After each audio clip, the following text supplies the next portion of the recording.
ኦሪት ዘፍጥረት ምዕራፍ 3 ውድቀት አዳም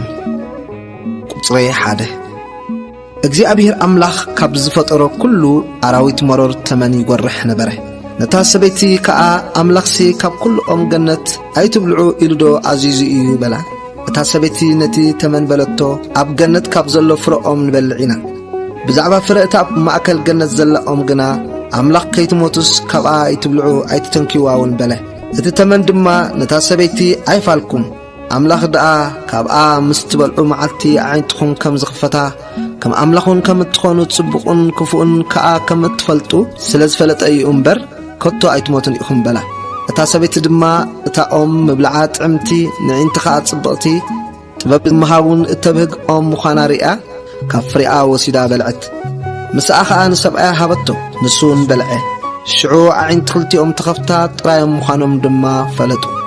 قطلي بلس ألغاقيبهم كا تعدكو مدري مسوال ولا دما دمس اكزيابير أملاخ أبغنت كمالا للسمعو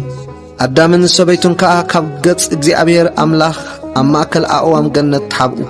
اكزيابير أملاخ دما نأدام تسويعو أبي اللخا بلو نسخا دمسخا بغنت سمعي فراكو ጥራይ ካአየሞ ተሓባእኹ በለ ንሱ ድማ ጥራይ ካምዃንካ ደኣ መን ነገረካ ካብኣ ኣይትብልዕ ኢለ ዝኣዘዝኩኻ ኦም ዶ በሊዕኻ ኢኻ በሎ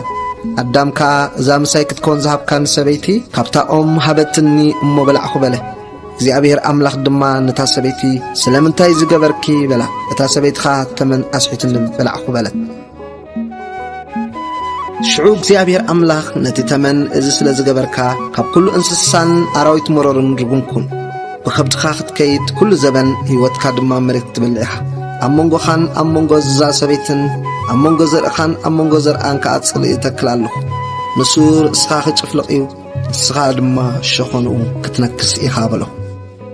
ቁጥሪ 16 ነታ ሰበይትኻ መከራኽን ጻዕሪ ጥንስኽን ኣዝየ ከብዝሖ ደቂ ብጻዕርኺ ክትወልዲ ኢኺ ድሌትክ ድማ ናብ ሰብኣይ ክኸውን እዩ ንሱን ክመልከኪ እዩ በላ ቁጥሪ 17 ንኣዳም ከዓ ቃል ሰበይትኻ ስለ ዝሰማዕኻ እሞ ካብኣ ኣይትብላዕ ኢለ ዝኣዘዝኩኻ ኦም ስለ ዝበልዕኻ ምድሪ ብዛዕባኻ ድርግምቲ ትኹን ኩሉ ዘመን ህይወትካ እንጌራኻ ካብኣ ብጻዕሪ ክትበልዕ ኢኻ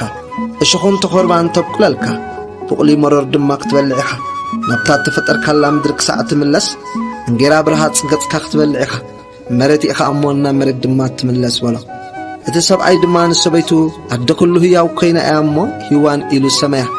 እግዚአብሔር ኣምላኽ ድማ ንኣዳምን ሰበይቱን ደበሎ ገይሩ ከደኖ ቁጥሪ 22